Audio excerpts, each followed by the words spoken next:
wrote a good opinion piece on the Wall Street Journal about the private listing network. 30%. That's how many listings at America's biggest brokerage you can't find right now. Not on Zillow, not on Realtor.com, not anywhere. And some of you don't even know that this was happening. Compass is keeping a growing share of its homes in what they call a private exclusive or private exclusives. Only Compass agents and their buyers get access. And that's according to this opinion piece here. They pitch it as a giving sellers more control type of thing. But Zillow studied millions of sales and found that sellers who skip the MLS lose about $5,000 per home. In California, that number is $30,000. You either believe this protects sellers or you believe it protects the brokerage. Compass actually sued Zillow over this, said Zillow was a monopoly for requiring listings to be shared openly. A federal judge threw it out. Couldn't even prove Zillow had monopoly power. The industry just paid $418 million in the NAR settlement because the old system was built to serve agents over clients. And now the biggest brokerage in the country is building a new version of that same wall. All right, so private exclusives are not your friend. Remember that. They have a purpose. They have a need for a specific set of homeowners that want to sell their properties off market. I totally understand that. You might want to have privacy. You might not just want to have people coming through and thumbing through your house. But understand, in California, that's taking away $30,000 out of your pocket as a home seller just so that you can have that. So is it a good thing or not? I don't know. You tell me. All right, let's get into this. Sellers are pulling their homes off the market at near record rates. 5.8 all across U.S. homes are taking off market. That means 6% of homes that get listed are not being sold right now. They're being sold, they're being taken off either by expired, cancellation, or withdrawn because they're frustrated with the results, right? A lot of it is because homes are taking longer to sell because of affordability. Rates are high, and it makes it even more affordable because 6 years ago we had historically low rates, and now we're still playing catch up. Playing catch up because we're waiting for either rates to come down, prices to come down, or income to go up to match where those prices were. When you have an artificially low interest rate or some other incentive for people to go out and buy houses, and then what happens, it becomes a bidding frenzy and people put $300,000 and $400,000 over list price. Happens all the time. If your house is properly marketed and priced and it's in decent condition, your house will sell. And when it's a firestorm, it doesn't matter what it looks like. Period. Inventory is rising faster than the demand. It's true. If your house hasn't sold in 30 days, it's because of price. We'll go into this in a minute, but I can tell you right now that some of my houses that aren't selling are because the price is not where the market requires it to be. Period. You've tried 2 or 3 times and you're like, yeah, well, I'm still not going to sell, because some sellers still have pandemic era price expectations. Pricings contract, pricings expand. Sometimes when you take a listing and you time it poorly, as I did on a couple of listings, your houses will not sell. There's nothing you can do. You can have open house after open house after open house. I can spend tens of thousands of dollars sending out marketing and advertising, etc. And if you're not getting an offer, or you're getting low ball offers, it's because your house is in the condition you thought it was. Economic uncertainty is making both buyers and sellers cautious. Yep. I mean, I don't know where else to go with it. Delisting can be a strategic reset. I tried that with the listing that we're going to look at in December, and we put it back on market, and it still hasn't sold because, I don't know, because pricing. We didn't have it staged. They chose not to stage it, whatever reason. Delisting is most common in Atlanta. Bay Area homeowners are relisting at a high rate, 4.2 in San Francisco, 3.8 in Boston. Oakland is 3.7. followed where San Jose has 4.1 are being relisted right now. Now these numbers are dynamic, so you can go and try to look for those numbers again, and those numbers will be different, but just keep that in mind. All right. I think we're between a rock and a hard spot, and if you need to sell your house, if you're waiting for a great price, this is not the time to do it.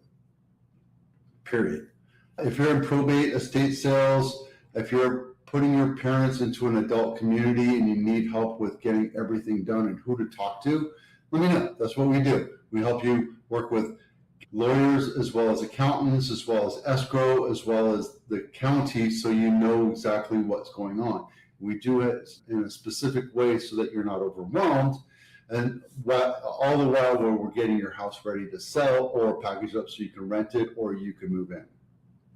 So let me know if you're interested. You can always just give me a call.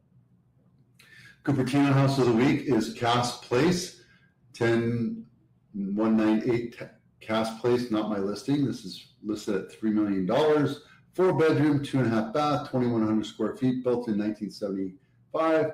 Let's take a look inside. Completely remodeled, right? New floors, new cans. I wouldn't say completely. That's an old ass oven.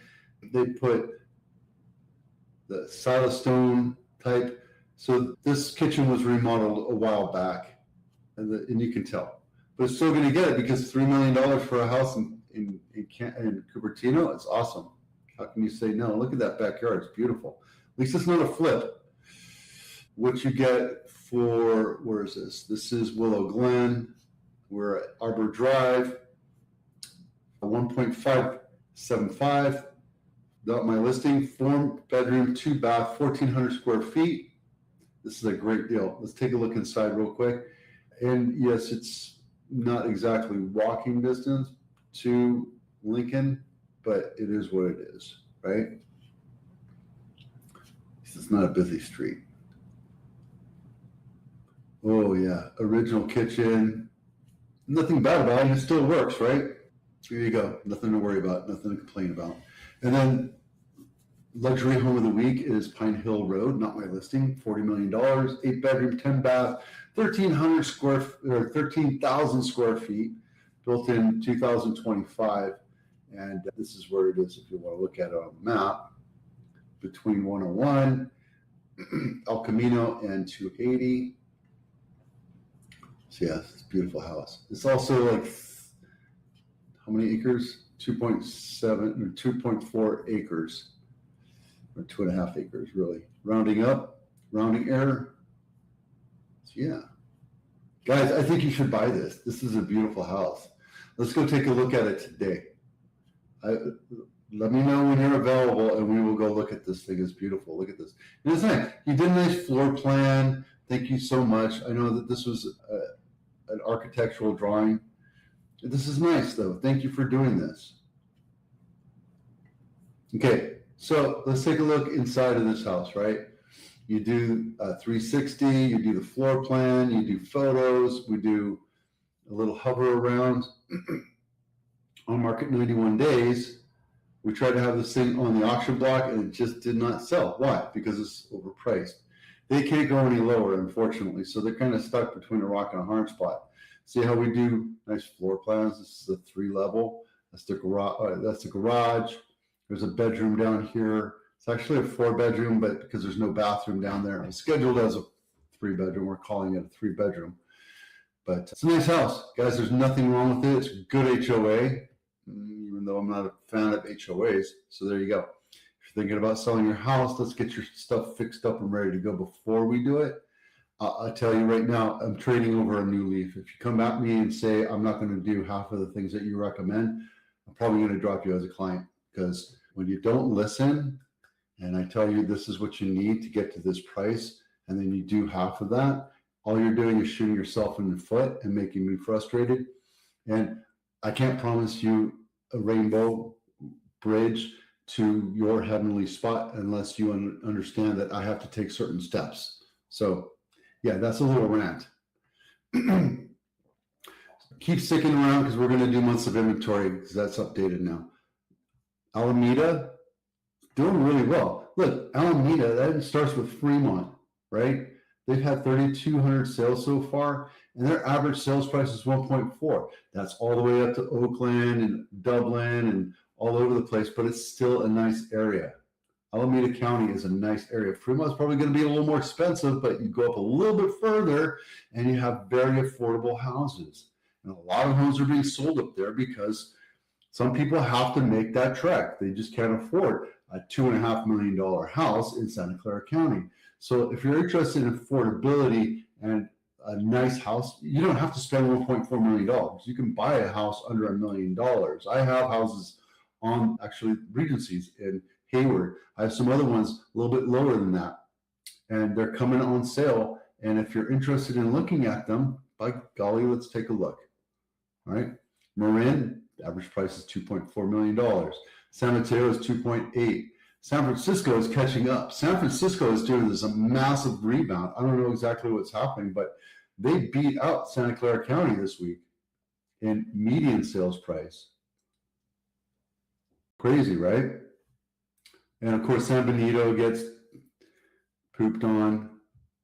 Poor San Benito, they have only sold 200 homes this year. That's a week for Santa Clara County.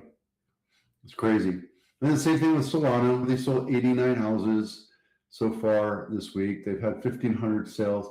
And Solano, even though it's a longer trek, if you don't have to come into the county into Santa Clara County every day, that might be a good viable value for you. It's a good area to live.